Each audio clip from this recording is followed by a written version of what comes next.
pilots in the county, but with the support of CAL FIRE, which is our big state agency, they came in with some big aircraft to help put a lot of what we call Phos-Check, that red stuff that keeps the fire from burning.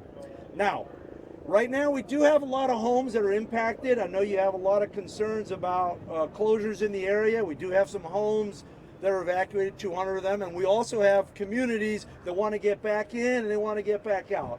We are going to facilitate all that movement. Give us about an hour and a half because we have some concerns with the weather, and we'll begin to help people in and out of the area, including those folks that are at the local schools. I understand there's some kids in the area who want to get up to their homes. We're going to take responsibility and make sure those kids are safe.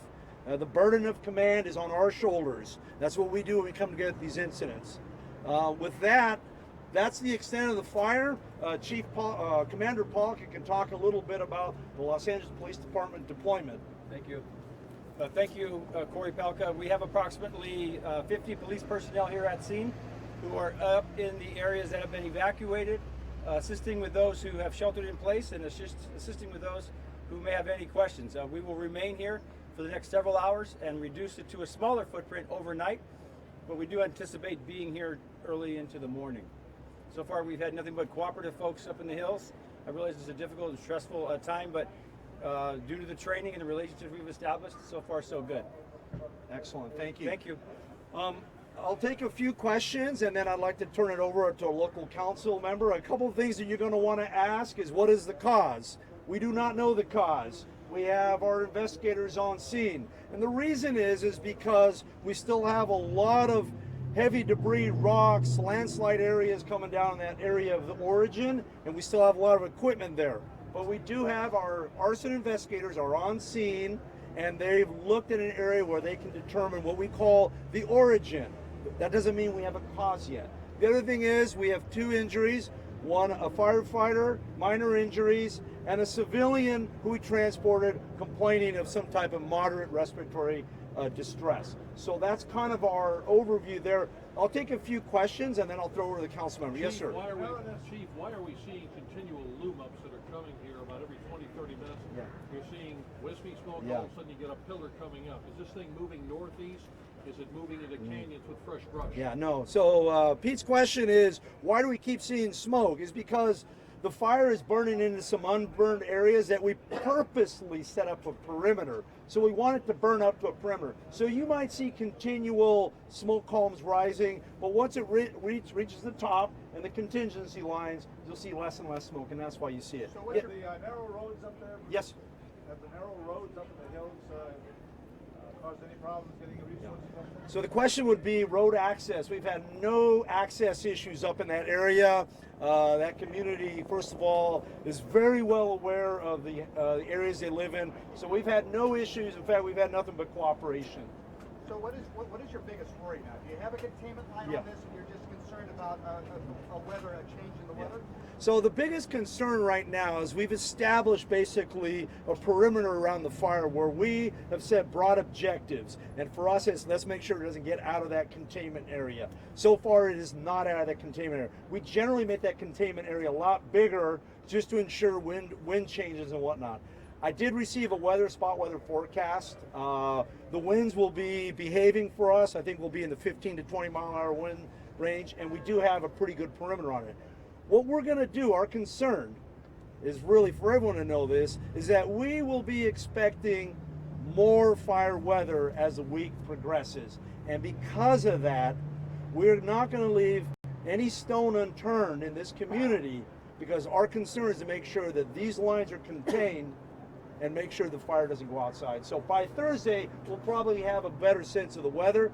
We will be here at least another 48 hours. An ember that is given life later on in the week. Yeah, I mean, we have folks on patrol and we have our aircraft up there. You say people are being allowed to move in and out. What does that mean? The people will be allowed to move in and out. Probably within the next hour and a half, we'll start coordinating some movement for residents only and students only. And they can go back home? Not yet. Wait until we clear it with LAPD. But our plan is, if you're out there watching this and you want to know, you want to get back to your home, or you have your kids out there, don't worry. We are going to get that taken care of. the burden of that is on us. We'll make sure that your kids are taken care of and that we get you guys in your home safely. But give us some time right now because we still have a lot of equipment up there. But if they wanted a ballpark as to when the evacuation order would be lifted, I would say probably within 2 hours we'll have a planning meeting, and then by that time I'll have a better sense. I don't like to keep folks out of the home longer than they have to. They have medication, they have pets, and my job is to get folks back there when it's back to safe and normal. So with that, council I member, got nothing to say other than thank you. I You guys are appreciate on, all it. of you. Perfect. Anything else for any of us? We have a lot of agents here that are helping. Any other questions? why is Park Service here? Okay, why is the Park Service here?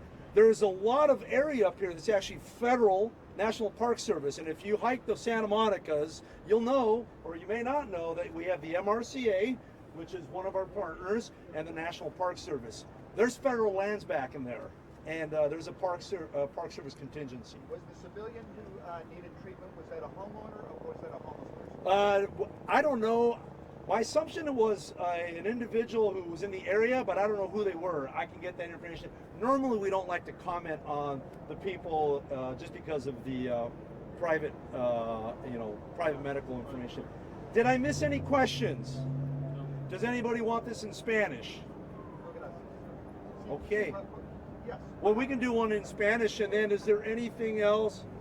Chief Maroney, anything from the county? The county is here to support us. Once again, a big thank you to the community, and a big thank you to all the partners. Mother Nature makes us practice in Southern California, and part of the reason you see all the patches up here is because we train together all the time, but we can't do it without you guys' support, so we appreciate it. Thank you. Thank you. Yeah, you bet. Yeah, that was great, Chief. Great stuff.